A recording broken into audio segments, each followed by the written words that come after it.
Good morning, all of you. I am Ritu Arora. I am your SSC teacher. Today we start our chapter 11. Continue करेंगे chapter को from जैसे हमारी fundamental हमने last chapter में fundamental rights किए थे, तो हमारी फंडामेंटल राइट्स हैं right to equality, right to freedom, right against exploitation, right to freedom of any religion, cultural and educational right to constitutional remedy. तो हमने सब एक एक राइट्स के बारे में, जो हमारे फंडामेंटल राइट्स हैं उनके बारे में हमने डिटेल में पढ़ा था. फंडामेंटल राइट्स क्या होते हैं? कुछ प्रिविलेजेस होते हैं, कुछ स्पेशल बेनिफिट्स होते हैं जो सिटीजन्स होते हैं, पर्टिकुलर किसी कंट्री के जो लोग होते हैं उनको सिटीजन कहते हैं, उनको प्रिविलेजेस, उनको स्पेशल बेनिफिट्स मिलते हैं by the constitution of India. India के कॉन्स्टिट्यूशन से उनको कुछ स्पेशल प्रिविलेजेस मिलते हैं. तो उसमें क्या होता है, सारे ये राइट्स क्यों बनाए जाते हैं, क्यों दिए जाते हैं लोगों को? To help people become better citizen, ताकि लोग क्या है, बेटर सिटीजन बन सके, अच्छे नागरिक बन सके.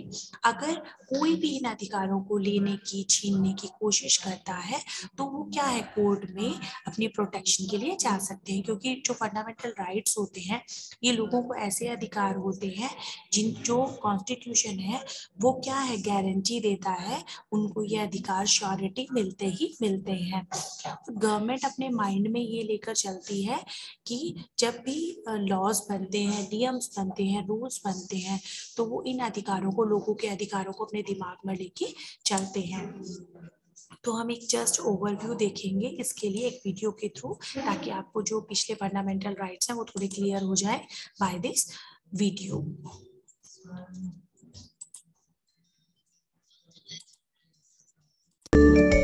The Constitution of India is a written document that lays down the framework on which the government works.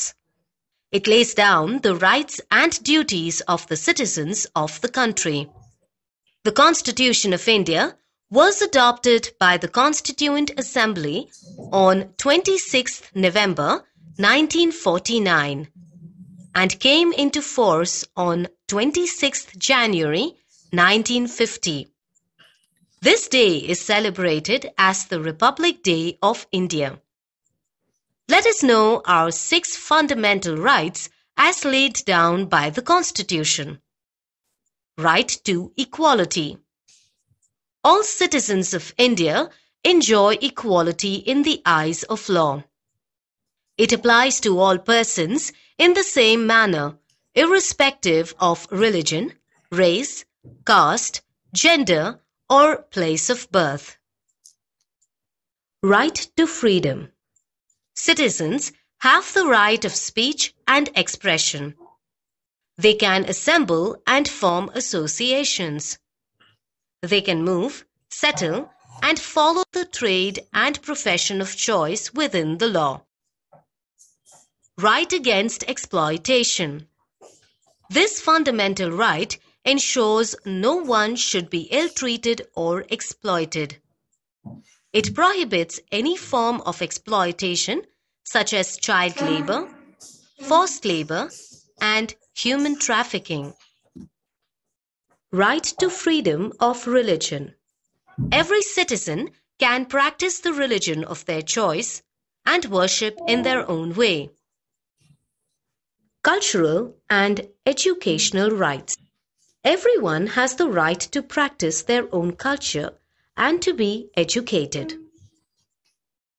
Right to constitutional remedies. Every citizen can enjoy and be ensured of fundamental rights. Every citizen has equal rights to apply to the court of law for justice if there is a threat to any of their fundamental rights. There is now a special focus on right to education. There was a time when the underprivileged could not send their children to school as the school fee was not affordable. Girls were forced to stay at home and not study. Now, the times have changed. The Right to Education Act, RTE, was passed by the Parliament on 4th August 2009. The Act describes the provision of free and compulsory education for children in the age group of 6 to 14. The Act came into force on 1st April 2010. Education is a fundamental right of every child in India now. Every child in India can get free and compulsory education. The midday meal scheme, introduced in government schools all over India, provides food for children in school. This also encourages children to come to school. The fundamental rights make way for a better quality of life.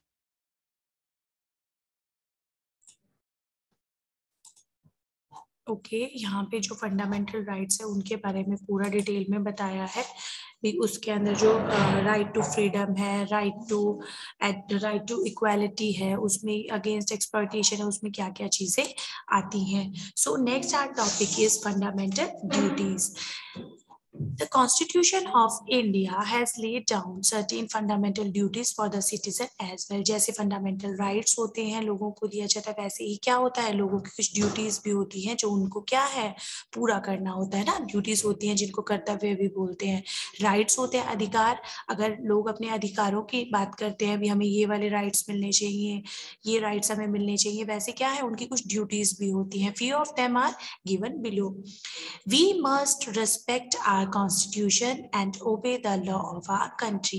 हमें क्या है हमारे constitution की respect करनी चाहिए और जो country के लॉज होते हैं, रूल्स होते हैं, नियम्स होते हैं उनको मानना चाहिए। Second one is we must respect our national flag and national anthem. हमें हमारे नेशनल फ्लैग की और नेशनल एंथम की रिस्पेक्ट करनी चाहिए। Third one is we must respect the diversity of our country. हमारी कंट्री में जो बहुत सारी विविधता होती है, डाइवर्सिटी होती है, उसकी भी हमें रिस्पेक्ट करनी चाहिए। अलग कास्ट के लोग होते हैं, अलग रिलीजियंस के लोग होते हैं, अलग कलर्स के लोग होते हैं, तो हमें सबकी डाइवर्सिटी के अकॉर्डिंग उनकी रिस्पेक्ट करनी चाहिए। Next is we must help the government in time of national crisis. Time to time countries में जो हमारे नेशन में अलग अलग क्राइसिस मतलब मुश्किलें आती रहती हैं, तो ऐसे टाइम में हमें टाइम टू टाइम हमें गवर्नमेंट की हेल्प करते रहना चाहिए। We must protect and preserve our environment. हमारे जो एनवायरमेंट है, हमारा आसपास का वातावरण है, उसको प्रोटेक्ट मतलब उसकी सुरक्षा करनी चाहिए, ध्यान देना चाहिए। Next one is we must not damage public property. हम कई जगहों पे घूमने जाते हैं ना, तो वहाँ पे अच्छी अच्छी चीजें होती हैं, हमारे अलग अलग फोर्ट्स में जाते हैं, हम देखा होगा लोग इधर उधर कचरा फैलाते हैं, गंदगी फैलाते हैं, तो हमें जो भी पब्लिक प्रॉपर्टीज होती हैं उनको डैमेज मतलब नुकसान नहीं पहुंचाना चाहिए। Last we must treat all citizens as equal and should follow non-violence. इसमें बता रहे हैं we must treat, हमें सारे जो लोग होते हैं, सिटीजन्स होते हैं, सारे जो नागरिक होते हैं इंडिया के, उनको इक्वल समान समझना चाहिए और नॉन वायलेंस जिसको अहिंसा कहते हैं उसको फॉलो करना चाहिए। यहाँ तो बात हो रही थी, तीन चीजें बताई थी जब हमारा कॉन्स्टिट्यूशन था, fundamental rights, fundamental duties and directive principles of state policy. Directive principles क्या होते हैं, किसी भी स्टेट की पॉलिसी होती है, किसी भी राज्य की पॉलिसी होती है कि वहाँ डायरेक्टिव प्रिंसिपल होते हैं। जब भी कोई कॉन्स्टिट्यूशन बनता है तो उसको और बेटर तरीके से बनाने के लिए, ताकि वो क्या है लोगों के लिए भले हो, तो कुछ क्या होता है भला हो, उनको कोई नुकसान ना पहुंचे, सबके भले के लिए होता है। तो जो ये इस तरह की कोई गाइडलाइंस होती है उनको डायरेक्टिव प्रिंसिपल्स कहते हैं। That the constitution has laid down some guidelines for the government to govern in a better way. देखो better way आया ना, अच्छे तरीके से गवर्नमेंट को चलाने के लिए कॉन्स्टिट्यूशन में कुछ laid down, कुछ रिटन फॉर्म में होता है। And ensure the welfare of the citizen, और उसमें ये ध्यान रखते हैं कि ये सब क्या है, इंश्योर होते हैं भी लोगों के लिए, भले के लिए, अच्छे के लिए हो। These guidelines are called the directive principles of state. इन जो guidelines होती हैं, जो कुछ written forms में होती हैं, कुछ rules होते हैं, कुछ laws होते हैं, तो इनको directive principles कहते हैं।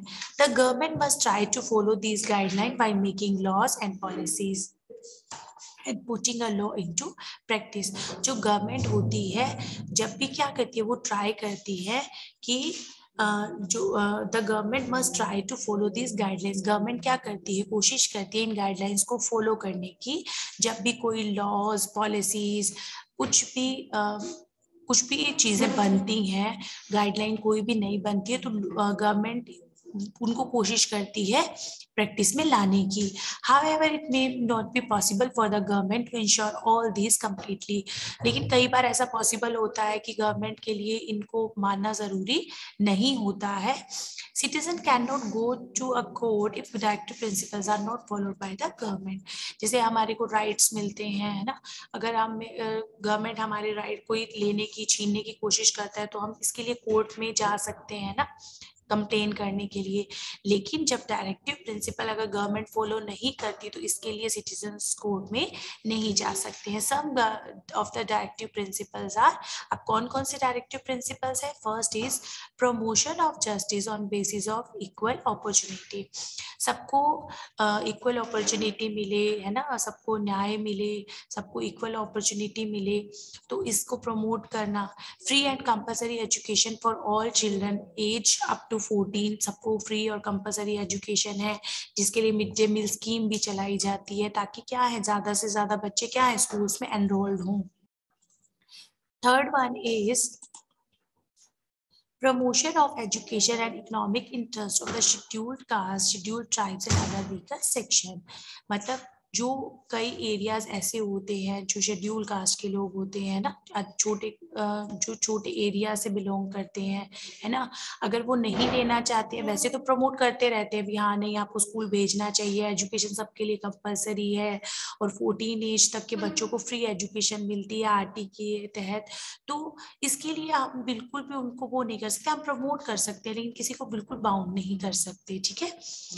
अब नाउ कुछ टॉपिक्स हैं इस चैप्टर्स में। The first is the constitution of one of the longest written constitution in the world. We all know जो हमारे इंडिया का कॉन्स्टिट्यूशन है वो सबसे लॉन्गेस्ट रिटन कॉन्स्टिट्यूशन है, क्योंकि इसको बनने में 2 years 11 month and 17 days लगे थे। तो this is one of the longest written constitution in the world. The second one is the constitution of country tells the government, ये गवर्नमेंट जो कॉन्स्टिट्यूशन है ये गवर्नमेंट को बताता है what it can do and what it cannot do, क्या करना चाहिए क्या नहीं करना चाहिए, ताकि क्या है, गवर्नमेंट को ज्यादा पावरफुल होने से रोका जा सकता है ना, ताकि वो किसी को हार्म ना करे, नुकसान ना पहुंचाए। Third one is the citizen of India have been given some fundamental rights by the Constitution. We all know कुछ rights मिले हैं, कुछ अधिकार मिले हैं, Constitution में written form में है, जो इंडिया के हर citizen को government Constitution में मिले हुए हैं। When the fundamental rights are taken away, people can go to the court. अगर हमारे कोई जो fundamental rights हैं, अधिकार हैं, उनको कोई लेने की, छीनने की कोशिश करता है तो लोग कोर्ट में जा सकते हैं। The Constitution of India has laid down certain fundamental duties for citizens. As we all know, अगर हमें कुछ rights मिले हुए हैं Constitution के, तो हमारी कुछ duties भी होती हैं जो हमें ध्यान रखना चाहिए। हमें हमारी पब्लिक प्रॉपर्टी को नुकसान नहीं पहुंचाना चाहिए, इधर उधर कचरा नहीं फैलाना चाहिए। नेशनल एंथम और नेशनल जो हमारी नेशनल एंथम है, हमारा नेशनल जो फ्लैग है उसकी रिस्पेक्ट करनी चाहिए। तो ये हमारी क्या होते हैं, हमारी कुछ ड्यूटीज होती हैं। तो the constitution has laid down some guidelines for the government to govern in a better way. कुछ कॉन्स्टिट्यूशन में कुछ गाइडलाइंस और भी रिटर्न फॉर्म में है, जिससे क्या है, लोगों के भले के लिए जिनको लिखा गया है, जैसे आरटी एजुकेशन का है ना, तो इनको डायरेक्टिव प्रिंसिपल कहते हैं स्टेट पॉलिसी के, जिसमें क्या है, हर किसी को क्या है, इक्वल अपॉर्चुनिटी के लिए, मतलब सबको समान अपॉर्चुनिटी मिले, इसके लिए प्रमोट करते हैं। फ्री कंपल्सरी एजुकेशन के लिए, है ना, जो एज 14 तक होती है, मिड डे मील स्कीम चालू की जाती है, ताकि क्या है, ज्यादा से ज्यादा बच्चे क्या है, स्कूल में एनरोल्ड हों। Here we completed our chapter number 11 rights and duty.